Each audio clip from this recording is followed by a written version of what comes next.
ಸಾರಿಯಾ ಗ್ರಾಮದ ಬಳಿ ಶಿಕಾರಿಗೆ ತೆರಳಿದಾಗ ಮಿಸ್ ಫೈರಿಂಗ್ ಆದಂತಹ ಘಟನೆ ನಡೆದಿದ್ದು, ಶಿಕಾರಿಗೆ ತೆರಳಿದ್ದ ಧರ್ಮೇಗೌಡನಿಗೆ ಗುಂಡು ತಗುಲಿ ಸಾವನ್ನಪ್ಪಿದ್ದಾನೆ. ಚಿಕ್ಕಮಗಳೂರು ಜಿಲ್ಲೆ ಎನ್ಆರ್ಪುರ ತಾಲೂಕಿನ ಗ್ರಾಮದಲ್ಲಿ ನಿನ್ನೆ ರಾತ್ರಿ 11 ಗಂಟೆಯ ಸುಮಾರಿಗೆ ನಡೆದಂತಹ ಘಟನೆ ಇದು. ಶಿಕಾರಿಗೆ ತೆರಳಿದ್ದ ಇಬ್ಬರು ಗಂಗಾಧರ ಜೊತೆಗೆ ಶಿಕಾರಿಗೆ ತೆರಳಿದ್ದು ಧರ್ಮೇಗೌಡ ಅನ್ನುವಂತಹ ವ್ಯಕ್ತಿ. ಒಟ್ಟು ಇಬ್ಬರು ಶಿಕಾರಿಗೆ ತೆರಳಿದ್ರು, ಗಂಗಾಧರ ಹಾಗೂ ಧರ್ಮೇಗೌಡ. ಈ ಸಂದರ್ಭ ಮಿಸ್ ಫೈರಿಂಗ್ ಆಗಿ ಧರ್ಮೇಗೌಡನಿಗೆ ಗುಂಡು ತಗುಲಿತ್ತು. ತೀವ್ರ ರಕ್ತಸ್ರಾವದಿಂದ ಸ್ಥಳದಲ್ಲೇ ಧರ್ಮೇಗೌಡ ಮೃತಪಟ್ಟಿದ್ದಾನೆ. ಡಿವೈಎಸ್ಪಿ ತಿರುಮಲೇಶ್ ಈಗ ಗಂಗಾಧರ್ನನ್ನ ವಿಚಾರಣೆಗೆ ಒಳಪಡಿಸಲಾಗ್ತಾ ಇದೆ. ಎನ್ಆರ್ಪುರ ಪೊಲೀಸ್ ಠಾಣಾ ವ್ಯಾಪ್ತಿಯಲ್ಲಿ ಈ ಪ್ರಕರಣ ದಾಖಲಾಗಿದೆ. ಇನ್ನು ಶಿಕಾರಿಗೆ ತೆರಳಿದ್ದ ವೇಳೆ ಆದಂತಹ ಮಿಸ್ ಫೈರಿಂಗ್ನಿಂದಾಗಿ ವ್ಯಕ್ತಿಯೋರ್ವ ಸಾವನ್ನಪ್ಪಿರುವಂತಹ ಘಟನೆಗೆ ಸಂಬಂಧಪಟ್ಟಂತೆ ಈಗ ಅನುಮಾನ ಕೂಡ ವ್ಯಕ್ತವಾಗಿರುವುದು ಏನಂದ್ರೆ, ಇದು ಶಿಕಾರಿಗೆ ಹೋದಂತಹ ಸಂದರ್ಭದಲ್ಲಿ ಮಿಸ್ ಫೈರಿಂಗ್ ಆಗಿ ಒಂದು ಘಟನೆ ನಡೆದಿರುವುದು ಅಥವಾ ಉದ್ದೇಶಪೂರ್ವಕವಾಗಿ ಏನಾದರೂ ಕೊಲ್ಲುವಂತಹ ಪ್ರಯತ್ನ ನಡೆದಿತ್ಯಾ?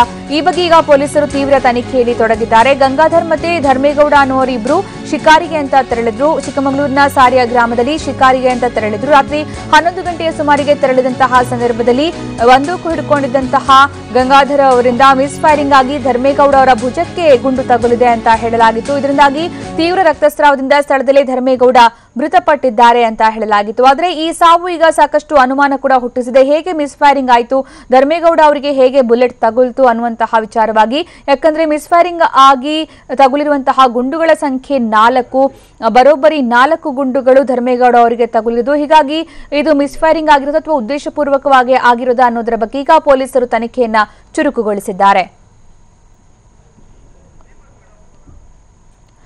ಈ ಬಗ್ಗೆ ಹೆಚ್ಚಿನ ಮಾಹಿತಿ ನೀಡ್ತಾರೆ ನಮ್ಮ ಪ್ರತಿನಿಧಿ ದೀಪಕ್. ಇದು ಉದ್ದೇಶಪೂರ್ವಕವಾಗಿ ಆದಂತಹ ಫೈರಿಂಗ್ ಅಥವಾ ಮಿಸ್ ಫೈರಿಂಗ್? ಆಮೇಲೆ 3-4 ಬುಲೆಟ್ಗಳು ತಾಗಿರೋ ರೀತಿ ಕಂಡು ಬರ್ತಾ ಇದೆ. ಹೇಗಾಗಿರಬಹುದು ಈ ಘಟನೆ?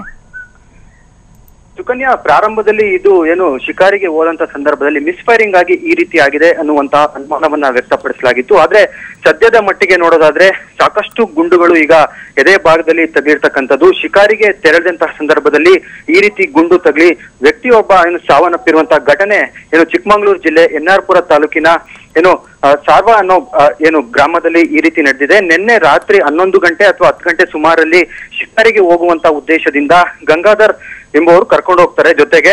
ಆ ಸಂದರ್ಭದಲ್ಲಿ ಧರ್ಮಯ್ಯ ಕೂಡ ಜೊತೆಗೆ ಹೋಗ್ತಾನೆ. ಆದ್ರೆ ಧರ್ಮಯ್ಯಂಗೆ ಮತ್ತೆ ಗಂಗಾಧರ್ಗೆ ಈ ಹಿಂದೆ ಏನಾರ ಜಗಳ ನಡೆದಿತ್ತಾ ಅಥವಾ ಉದ್ದೇಶಪೂರ್ವಕವಾಗಿ ಕರ್ಕೊಂಡು ಹೋಗಿದಾರ ಅನ್ನುವಂತಹ ತನಿಖೆಯನ್ನ ಈಗ ಪೊಲೀಸರು ನಡೆಸ್ತಾ ಇರ್ತಕ್ಕಂಥದ್ದು. ರಾತ್ರಿ 11 ಗಂಟೆ ಸುಮಾರಿಗೆ ಶಿಕಾರಿಗೆ ಅಂತ ಹೋಗ್ತಾರೆ. ಆ ಸಂದರ್ಭದಲ್ಲಿ ಶಿಕಾರಿ ಮಾಡ್ತಕ್ಕಂಥ ಸಂದರ್ಭದಲ್ಲಿ ದೂರದಲ್ಲಿ ಇದ್ದಂತಹ ಧರ್ಮಯ್ಯ ಮೇಲೆ ಗಂಗಾಧರ್ ಗುಂಡನ್ನ ಹಾರಿಸ್ತಾನೆ ಅನ್ನುವಂತ ಆರೋಪವನ್ನ ಸ್ಥಳೀಯರು ಕೂಡ ಈಗ ವ್ಯಕ್ತಪಡಿಸ್ತಾ ಇರ್ತಕ್ಕಂಥದ್ದು.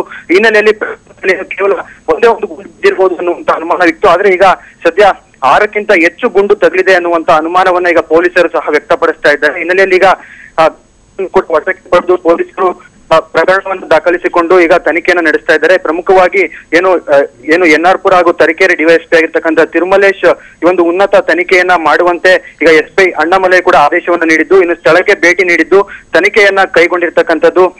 ಸುಕನ್ಯಾ, ಸದ್ಯ ಧರ್ಮಯ್ಯನ ದೇಹದಲ್ಲಿ 1ಕ್ಕಿಂತ ಹೆಚ್ಚು ಗುಂಡುಗಳು ಪತ್ತೆಯಾಗಿದ್ದು ಇದು ಉದ್ದೇಶಪೂರ್ವಕವಾಗ ಅಥವಾ ಕೊಲೆ ಅನ್ನುವಂತ ಅಥವಾ ಆಕಸ್ಮಿಕವಾಗಿ ನಡೆದಿರುವಂತಹ ಘಟನೆ ಅನ್ನುವಂಥದ್ದು ಈಗ ತನಿಖೆ ಬಳಿಕವಷ್ಟೇ ಹೊರಬರ್ಬೇಕಾಗಿರ್ತಕ್ಕಂಥದ್ದು. ಸುಕನ್ಯಾ, ಧನ್ಯವಾದ ದೀಪಕ್.